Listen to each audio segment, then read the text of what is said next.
Hello everyone, मैं प्रियंका स्वागत करती हूँ आप सभी का फिर से एक नए वीडियो में। और आज के वीडियो में हम क्लास 8 की ज्योग्राफी का चैप्टर 2 डिस्कस करेंगे, जिसका नाम है भूमि, मृदा, जल, प्राकृतिक वनस्पति और वन्यजीव संसाधन। तो इन सभी के विषय में हम आज के चैप्टर में पढ़ने वाले हैं। तो चलिए स्टार्ट करते हैं अपना चैप्टर बिना टाइम को वेस्ट किए हुए। तो यहाँ पे सबसे पहले लिखा हुआ है कि तंजानिया, जो कि कहाँ है आपका अफ्रीका में। तो अफ्रीका के एक छोटे गांव में माम्बा यानी कि एक लड़की का नाम है, वो पानी लाने के लिए प्रातः शीघ्र उठती है, यानी कि सुबह जल्दी उठ जाती है, क्योंकि उसे बहुत दूर जाना पड़ता है और कुछ घंटों के बाद वह लौटती है।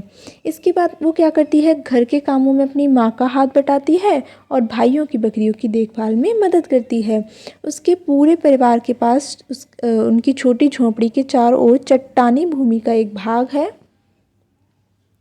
माम्बा के पिता कठिन परिश्रम के बाद मात्र कुछ मक्का और सेम ही उगा सकते हैं, फिर भी यह उनके परिवार के साल भर खाने के लिए पर्याप्त नहीं है।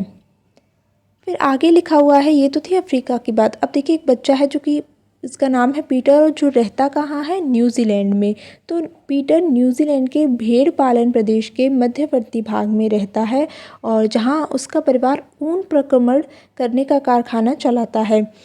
जब पीटर स्कूल से लौटता है तो अपने चाचा को भेड़ों की देखभाल करते हुए देखता है, और उसका भेड़ों का जो बाड़ा है कुछ दूर पहाड़ियों से लगे हुए एक विस्तृत घास के मैदान पर स्थित है। वहाँ नवीनतम प्रौद्योगिकी का उपयोग करते हुए एक वैज्ञानिक विधि से इसका प्रबंध किया जाता है। पीटर का परिवार जैविक कृषि द्वारा सब्जियाँ भी उगाता है। अब देखिए यहाँ पर आपने दो बच्चों की कहानी पढ़ी, तो इनको पढ़ने का, ये छोटी सी जो कहानी थी, इसको पढ़ने का यहाँ पर क्या उद्देश्य है। तो यहाँ पर देखिए पहले चीज़ों को समझाने का प्रयास किया जाता है बच्चों को कहानियों के माध्यम से।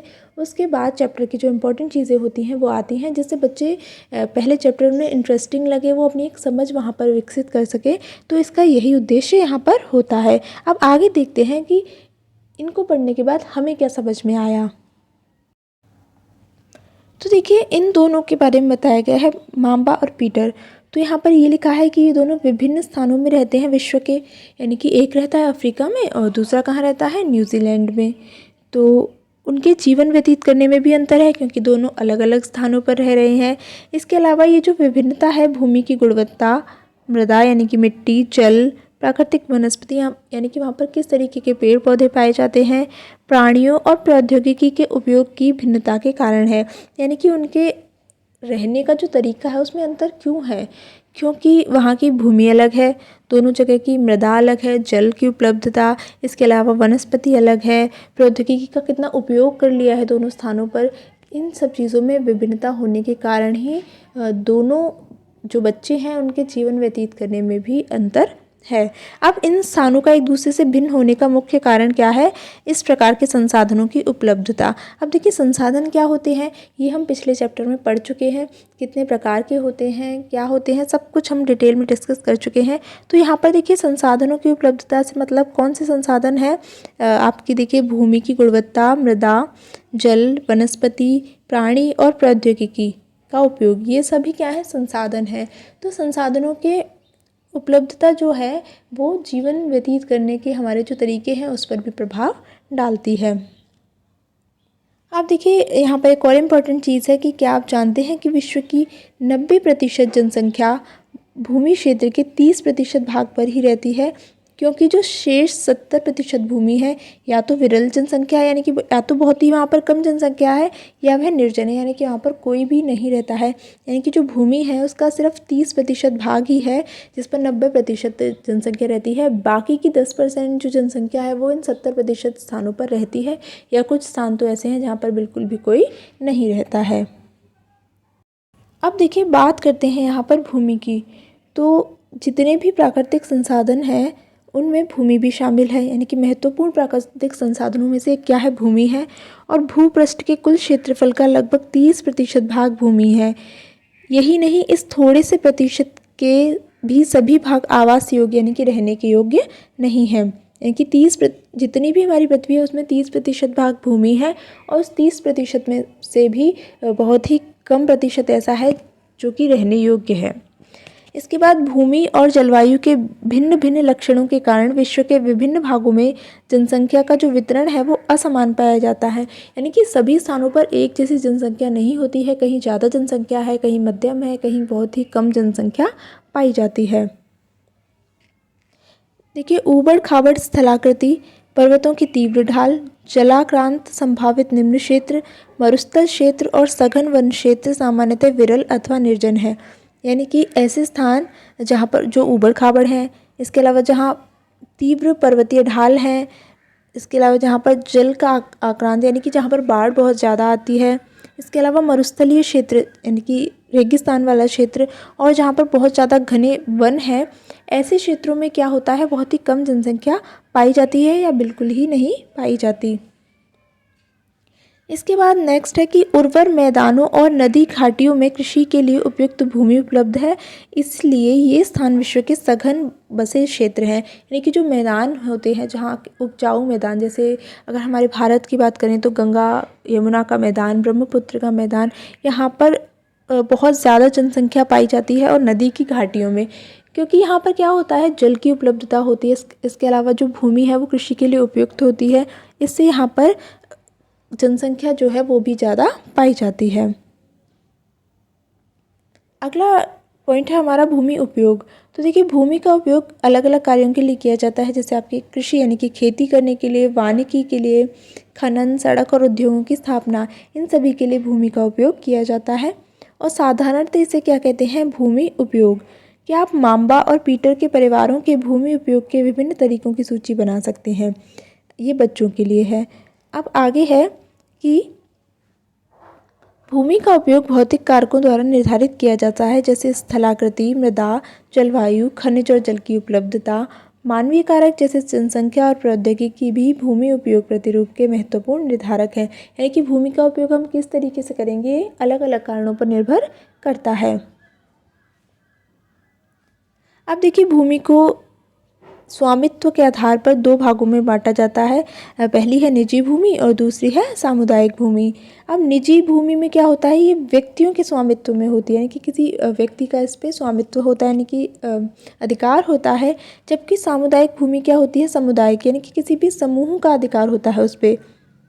और सामान्य रूप से इसका उपयोग समुदाय से संबंधित व्यक्तियों के लिए किया जाता है, जैसे चारा, फलों, नट या औषधीय बूटियों को एकत्रित करना। इस सामुदायिक भूमि को साझा संपत्ति साधन भी कहते हैं। तो आपको ये वाला जो टर्म है वो याद रखना है कि सामुदायिक भूमि को साझा संपत्ति संसाधन कहते हैं। अब देखिए, जनसंख्या और उनकी मांग जो है वो बढ़ती रहती है, लेकिन भूमि तो हमारी सीमित है। जनसंख्या तो बढ़ती जाएगी, लेकिन जो हमारी ज़मीन है, भूमि है, वो तो सीमित ही रहेगी। स्थान के अनुसार भूमि की गुणवत्ता में भी अंतर होता है, यानी कि कहीं की भूमि ज़्यादा उपजाऊ है, कहीं की कम है, तो उसकी गुणवत्ता में भी अंतर पाया जाएगा। लोगों ने सामुदायिक भूमि पर व्यापारिक क्षेत्र बनाने, नगरीय क्षेत्रों के घर बनाने और ग्रामीण क्षेत्रों में कृषि योग्य भूमि का विस्तार करने के लिए अनाधिकृत हस्तक्षेप करना शुरू कर दिया है। आज भूमि उपयोग प्रतिरूप में व्यापक परिवर्तन हमारे समाज में सांस्कृतिक परिवर्तनों को दर्शाते हैं, यानी कि हमारे रहन सहन के तरीके से भूमि उपयोग में भी अंतर आ रहा है। वर्तमान में कृषि और निर्माण संबंधी गतिविधियों के प्रसार के कारण निम्नीकरण, भूस्खलन, मृदा अपरदन, मरुस्थलीय पर्यावरण के लिए प्रमुख खतरा है। यानी कि जो हमारे हस्तक्षेप हैं भूमि के प्रति, उनके बढ़ने से क्या हुआ है, ये जो खतरे हैं पर्यावरण के लिए, जैसे भूस्खलन, मृदा अपरदन, मरुस्थलीकरण, ये सारे खतरे बढ़ते जा रहे हैं। अब देखिए, एक इमेज के द्वारा इसे यहाँ पर दर्शाने का प्रयास किया गया है कि भूमि उपयोग में समय के अनुसार किस तरीके से परिवर्तन हो रहे हैं। जैसे कि आप पहली इमेज में देख सकते हैं, खेती हो रही है और यहाँ पर कच्ची मिट्टी के घर बने हुए हैं। फिर थोड़ा टाइम हुआ और देखिए यहाँ पर बैल, हाथ के जो हल है उससे खेत जोते जा रहे हैं, इसके अलावा बैलों से जोते जाते थे। फिर समय में परिवर्तन हुआ, यहाँ पर पक्का घर बन गया, और इसके बाद देखिए जो जुताई है वो ट्रैक्टर के माध्यम से हो रही है। उसके बाद यहाँ पर देखिए, पहले कच्ची सड़क थी, उसके बाद पक्की सड़क बन गई है, और बड़ी बड़ी बिल्डिंग्स भी कुछ बन गई हैं, और काफ़ी सारी वाहनों में भी वृद्धि हुई है। और देखिए बाद में क्या हुआ है यहाँ पर कि खेती के लिए जो भूमि है वो बची ही नहीं है, पार्क बन गया है। इसके अलावा वाहनों में भी वृद्धि हुई है, बिल्डिंग्स में भी वृद्धि हुई है। तो इस तरीके से भूमि उपयोग में समय के साथ परिवर्तन आया है। अब अगला है कि भूमि संसाधन का संरक्षण। तो देखिए, बढ़ती जनसंख्या और बढ़ती मांगों के कारण वन भूमि और कृषि योग्य जो भूमि है उसका बड़े पैमाने पर विनाश हुआ है। इससे इस प्राकृतिक संसाधन के समाप्त होने का डर पैदा हो गया है।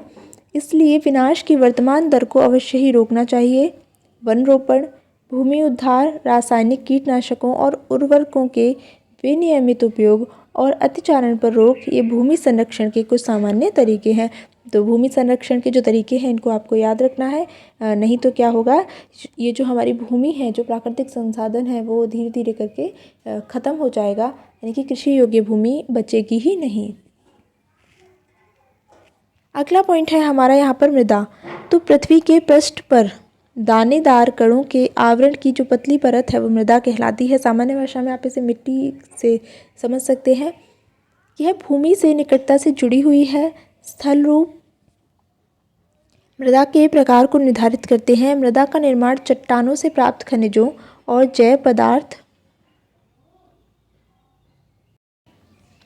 और भूमि पर पाए जाने वाले खनिजों से होता है। यह अपक्षय की प्रक्रिया के माध्यम से बनती है, यानी कि जो मृदा है वो किससे बनती है, अपक्षय की प्रक्रिया के माध्यम से। खनिजों और जैव पदार्थों का सही मिश्रण मृदा को उपजाऊ बनाता है। तो इम्पॉर्टेंट पॉइंट है, आपको याद रखना है। अब यहाँ पर हम समझते हैं कि भूस्खलन क्या होता है।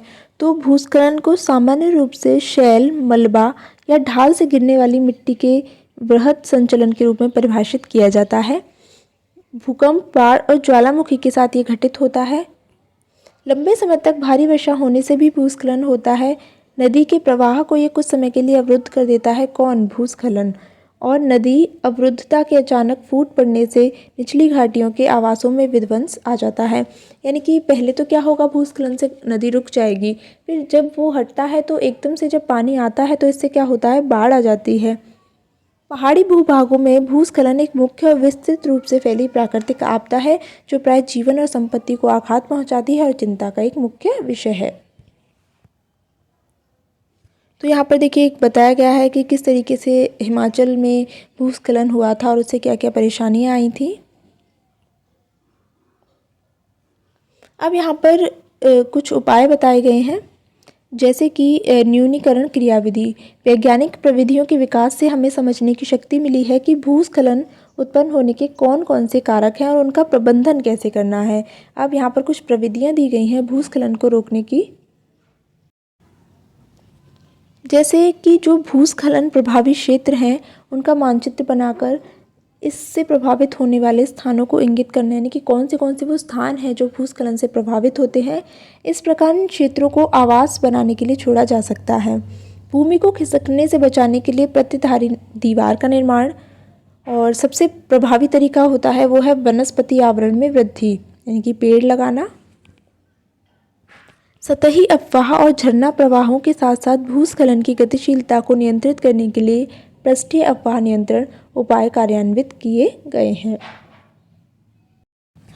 अब देखिए यहाँ पर एक शब्दावली है जिसका नाम है अपक्षय। तो अपक्षय क्या होता है? तो तापमान परिवर्तन, तुषार क्रिया, पौधों, प्राणियों और मनुष्य के क्रियाकलापों द्वारा अनावृत शैलों का टूटना और क्षय होना ही अपक्षय कहलाता है। इसके बाद एक और इम्पोर्टेंट पॉइंट है यहाँ पर कि केवल 1 सेंटीमीटर मृदा को बनने में सैकड़ों वर्ष लग जाते हैं। तो आप इससे अंदाज़ा लगा सकते हैं कि मिट्टी को बनने में कितना समय लगता है।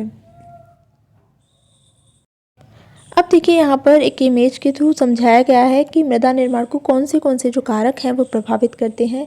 तो इसमें पहले है कि जलवायु, तापमान, वर्षा, अपक्षय और ह्यूमस निर्माण की दर को प्रभावित करते हैं। समय मृदा प्रदेशिका की मोटाई को निश्चित करता है। वनस्पति जात, प्राणी जात और सूक्ष्म जीव जो हैं ह्यूमस निर्माण की दर को प्रभावित करते हैं। उच्चावच, तुंगता और ढाल मृदा के संचय को निर्धारित करते हैं।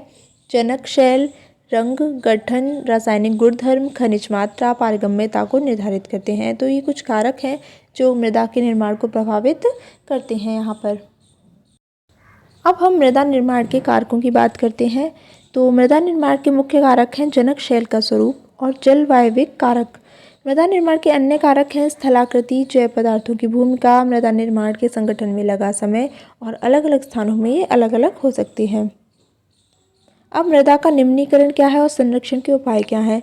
तो मृदा अपरदन और क्षीणता मृदा संसाधन के दो मुख्य खतरे हैं। मानवीय और प्राकृतिक दोनों ही कारकों से मृदाओं का निम्नीकरण हो सकता है और इसके निम्नीकरण में सहायक जो कारक हैं वो वनोन्मूलन है, यानी कि वन जो काटे जा रहे हैं। इसके अलावा अतिचारण, रासायनिक उर्वरकों और कीटनाशकों का उपयोग, वर्षा दोहन, भूस्खलन और बाढ़, ये कुछ कारक हैं। और इसके मृदा संरक्षण की कुछ विधियां हैं आगे, जिसमें पहली विधि है मल्च बनाना।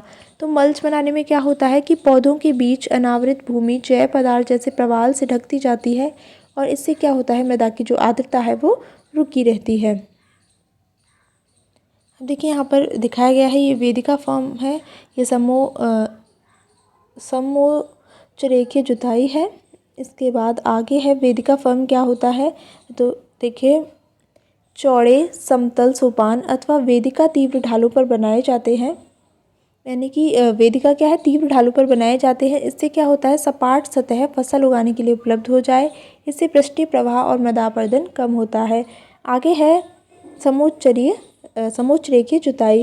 देखिए चैप्टर थोड़ा बड़ा है तो हम इसको जल्दी समझेंगे। एक पहाड़ी ढाल पर समोच्च रेखाओं के समानांतर जुताई ढाल से नीचे बहते जल के लिए एक प्राकृतिक अवरोध निर्माण करती है। नेक्स्ट है रक्षक मेखलाएं। तो तटीय प्रदेशों और शुष्क प्रदेशों में पवन गति रोकने के लिए वृक्ष जो है कतारों में लगाए जाते हैं, जिससे कि मृदा आवरण को बचाया जा सके।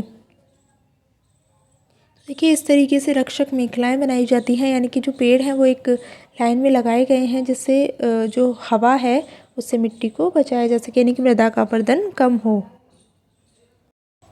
नेक्स्ट है कि समोच्चरीय रोधिकाएं। तो समोच्च रेखाओं पर रोधिकाएं बनाने के लिए बनाने के लिए पत्थरों, घास और मृदा का उपयोग किया जाता है और रोधिकाओं के सामने जल एकत्र करने के लिए खाइयां बनाई जाती हैं।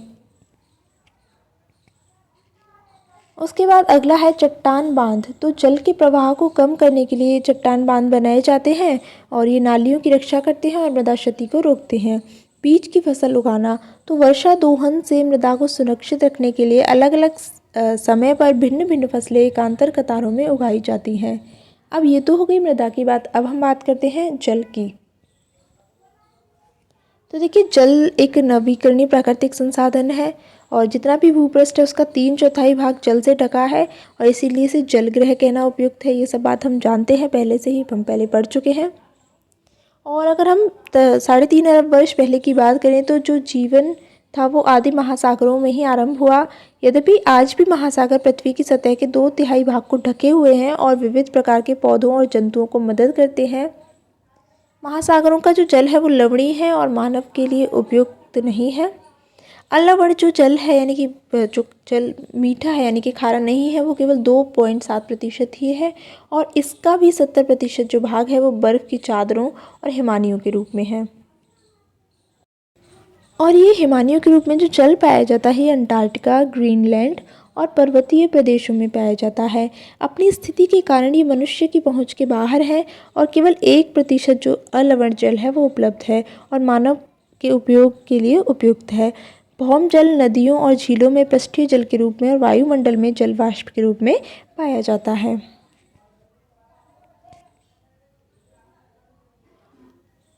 इसलिए जो अलवणीय जल है वो पृथ्वी का सबसे अधिक मूल्यवान पदार्थ है। पृथ्वी पर जल न बढ़ाया जा सकता है और न घटाया जा सकता है। इसकी जो मात्रा है वो स्थिर रहती है। इसकी प्रचुरता में विविधता प्रतीत होती है। क्योंकि बाष्पीकरण, वर्षण और वाह की प्रक्रियाओं द्वारा महासागरों, वायु, भूमि और पुनः महासागरों में चक्रण द्वारा, यानी कि जो साइकिल चलती रहती है जल की, उससे निरंतर गतिशील है और इसे हम क्या कहते हैं, जल चक्र। और हम इसके बारे में पहले पढ़ चुके हैं। तो मनुष्य जो है वो जल की बड़ी मात्रा का उपयोग न केवल पीने और धुलाई में ही करता है बल्कि उत्पादन प्रक्रिया में भी करता है। जल स्रोतों के सूखने या जल प्रदूषण के कारण अलवणीय जल की जो आपूर्ति की कमी के मुख्य कारण है, यानी कि जो मीठा जल है उसकी आपूर्ति में कमी क्यों हो रही है, क्योंकि जो जल के स्रोत हैं वो सूख रहे हैं और जो जल है उसको हम प्रदूषित कर रहे हैं। बढ़ती जनसंख्या, भोजन और नकदी फसलों की बढ़ती मांग, बढ़ता नगरीकरण और बेहतर होता जीवन स्तर, यानी कि ये सभी जो कारण हैं वो जल की कमी के मुख्य कारण हम कह सकते हैं। अब देखिए जल की उपलब्धता की समस्याएं हैं, क्योंकि विश्व के कई प्रदेशों में जल की कमी है। अफ्रीका, पश्चिमी एशिया, दक्षिणी एशिया, पश्चिमी संयुक्त राज्य अमेरिका के भाग, इसके अलावा उत्तर पश्चिमी मैक्सिको, दक्षिण अमेरिका के भाग और संपूर्ण ऑस्ट्रेलिया जल की आपूर्ति की कमी का सामना कर रहे हैं। और ये ऐसे देश हैं जो ये देश है वो ऐसे जलवायु प्रदेशों में स्थित है जहाँ अक्सर क्या है, सूखा पड़ता है और जल की जो समस्या है वो बनी रहती है। और इस प्रकार जल का जो अभाव है मौसमी अथवा वार्षिक वर्षण में विविधता के परिणाम स्वरूप हो सकता है, यानी कि बारिश की कमी भी इसका एक मुख्य कारण हो सकती है। और जल स्रोतों के प्रदूषण के कारण भी जल का अभाव हो सकता है। अब हम इनका संरक्षण कैसे कर सकते हैं? तो जल संरक्षण से पहले एक और इम्पॉर्टेंट पॉइंट है यहाँ पर कि क्या आपने जल बाज़ार के बारे में सुना है? सौराष्ट्र प्रदेश में 1.25 लाख जनसंख्या वाला अमरेली शहर पास के तालुकों से पानी खरीदने के लिए पूरी तरह निर्भर है। तो देखिए किस तरीके की परिस्थिति का वहाँ के लोगों को सामना करना पड़ता है। और अगर हम जल का संरक्षण नहीं करेंगे तो भविष्य में हमें भी जल की परेशानियों का सामना करना पड़ेगा, यानी कि जहाँ पर जल की अच्छी मात्रा उपलब्ध है वहाँ पर लोग बहुत ही आँख बंद करके कह सकते हैं जो जल का उपयोग है वो करते हैं, बिल्कुल भी उसका संरक्षण नहीं करते हैं। तो हम सभी को इस विषय में सोचना चाहिए कि हम बिना वजह के पानी को बर्बाद ना करें। तो देखिए जल संसाधनों का संरक्षण हम कैसे कर सकते हैं कि हम इसके लिए कुछ इम्पोर्टेंट कदम उठाने चाहिए। हालांकि जो जल है वो एक नवीकरणीय संसाधन है, फिर भी इसका अति उपयोग यानी कि आवश्यकता से अधिक उपयोग और प्रदूषण इसको उपयोग के लिए अनुपयुक्त बना देते हैं। अशोधित और आंशिक रूप से शोधित वाहित मल, कृषि रसायनों का विसर्जन और जल निकायों में औद्योगिक बहिस्राव जल के प्रमुख संदूषक हैं। इसमें शामिल नाइट्रेट धातुएं और पीड़कनाशी जल को प्रदूषित करते हैं।